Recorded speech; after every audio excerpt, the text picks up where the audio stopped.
culture of capitalism that we live under now comes from decisions made in Europe between the 1500s and the 1800s.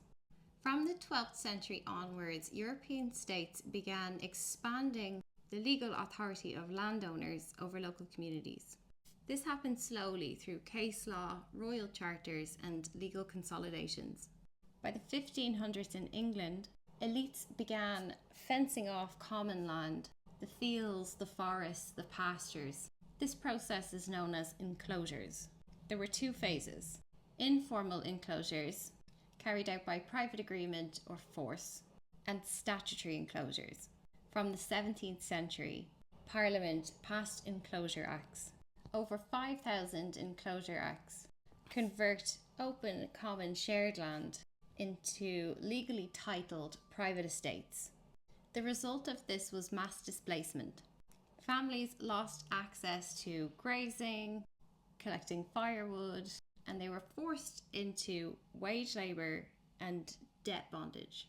A lot of these people migrated or ended up in penal colonies, or in workhouses, or in slums. Christian law banned usury for over 1,000 years. It is still banned in Islam. Charging interest was seen as exploitation. But as merchant capitalism was growing, banking families used creative accounting to stay legal. Interest started to be called risk fees or delay penalties, and loans were labelled as investment partnerships. By the 1600s, Protestant reformers like John Calvin are openly allowing moderate interest. These men knew that what they were doing contradicted scripture, so they rewrote theology to make it compatible with their market ambitions. This was debated publicly at the time. Some argued that wealth showed God's favour. Others disagreed, but lost influence. The Protestant Reformation started in 1517, as capitalist economies are emerging, as trade and colonial expansion and land enclosures are accelerating. When Martin Luther initially broke from the church, he was against usury. He did not support capitalism. He broke for other reasons. But very soon after, other reformers take this further. Calvin supported charging in. He also supported and promoted personal strict discipline and daily labour. He said that success could show that a person was following God. This became known as the Protestant work ethic. It did not exist in early Christianity. It developed over time. It was shaped by political needs, economic needs, and propaganda, way more than it was about religious or spiritual arrangements. The idea that steady work and planning were good moral duties, and that being productive was a sign that you had been chosen by God. This was a new message. Up until then, Christianity had been more focused on poverty and charity and community support.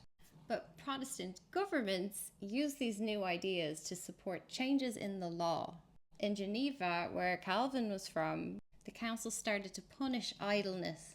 In England and the Netherlands, new laws were passed that supported landlords, commercial trade, and these workhouse, poorhouse systems, somewhere to put these idle bodies.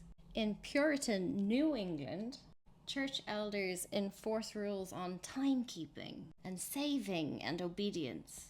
But at the same time, these Protestant rulers allow state bonds, allow interest payments, and allow the consolidation of power among banking institutions.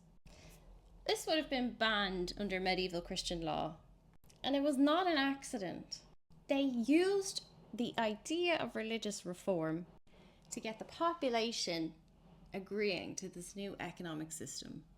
Protestant leaders use sermons and printed books and pamphlets to promote the new values. They teach that if you're poor, it's because you're lazy. Rich people are to be celebrated because they are morally worthy. Profit is not shameful. Begging is a sign of weakness. and debt is a personal sin. Even small children are taught to avoid idleness and view their time as a resource to be sold. This messaging is extremely useful to emerging commercial elites, landlords, resource extractors, people who want you to work for them, ideally for free. And we're willing to steal people from Africa to make that happen. And yet in America, there's this sustained belief today that only the black people were slaves. They turned your servitude, your labor bondage, into a religious duty. And by the 1700s, work, profit, and planning are seen as moral. Rest, sharing, and resistance are seen as dangerous. Interest and investment are accepted, and charity is conditional. This helps to support commercial banking, wage labour, land ownership, overseas trade, and empire building. And by 1694, the Bank of England is established. This moment in history formalises interest-bearing national debt. So it's not just the individual with the loan anymore, the entire country has essentially fallen from grace. Freemasons told their members that they were part of a higher moral order. They used ideas of universal brotherhood and allegories about light and reason and progress to indoctrinate colonial administrators. The Freemasons create governors and officers and surveyors and traders, the clean bureaucratic identity. Their training gave them the ability to enforce colonial rule, extract wealth from other societies without the burden of guilt, break strikes or uprisings, and pass harsh laws against the poor. And yet still these men see themselves as the enlightened keepers of reason and honour. The British Empire latches on to Freemasons, which prior to this had been more of a guild for people who made houses and churches. But because Freemasons were ordered across borders and languages already, it meant that British lodges could spread quickly. And this Masonic membership is a way of colonial elites recognizing and trusting each other. It's also a way to ensure obedience in the colonized country by giving a sliver of the population this access. They will betray their fellow man. This reduced friction across the empire and made them all feel like they were sharing this civilizing mission. Some of them still feel this today. Their values of order, discipline, secrecy, hierarchy, loyalty leave no room for rebellion, questioning, or democratic consent. They trained men to follow the ranks, believe in the structure, and think in vague, abstract terms about progress, instead of addressing the real-world harm that they've been causing. Poor Scotsmen and Irishmen and Welshmen were targeted for inclusion in the Masons, because previously he would have identified as part of the community he was from, the village, the parish, the clan, whereas in the Empire he is offered a new identity, the British civilizer, a man of duty and respect and money. This helped turn the subjects of exploitation into participants. One of the most important dynamics of Freemasons is how it trained elites in local countries to sell out their own people, police their own class or ethnic group, enforce the empire's structure in exchange for status, salary, and belonging.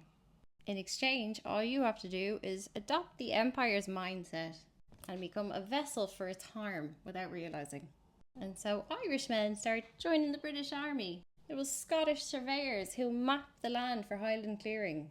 And colonial governors in Africa and the Caribbean came from working class English and Welsh backgrounds. But they were rewarded with titles and lodge membership and a feeling that they were a part of history and progress. The empire's favourite tool was not violence, it was manipulation. It got you with the stories and the rituals and the ideas that helped make this injustice feel like duty.